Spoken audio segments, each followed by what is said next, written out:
mây Tabui khâu đơn ni chu nâng đơn đê a lung thâu diễn chung lâu mây apum na in tâm thế sapani chu quang ngô diễn mây gai hâm na cao là na in tâm khâm sa bên mây hay tàu ngầm ma ghê khi bên đi khâm mang gai cho sa bên mây hay có được nơ sao cần ý thế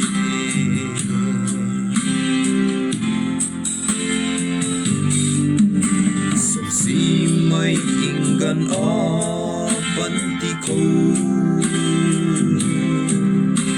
ra quy rồi chun mây khâu tâm tung khoan thế ở chun thái lâu mà khi diễn mây nông thô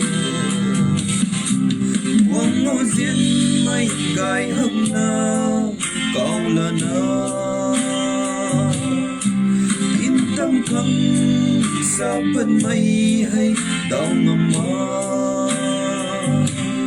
đi ban đi khâm mang gai thô sa bên mây hay có đục nơ sa cần ý thế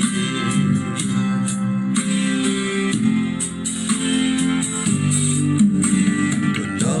nắng sầm sang cung nắng chân đình ngâm ma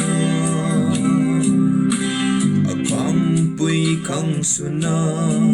diễn lâu mây hồi đó mi giao rồi biến nào in tâm không đi thế quang ngô diễn mây gai hâm na cao là na in tâm không sa bên mây hay tàu lâu ngắm ma khi bên đi quăng mang gai thô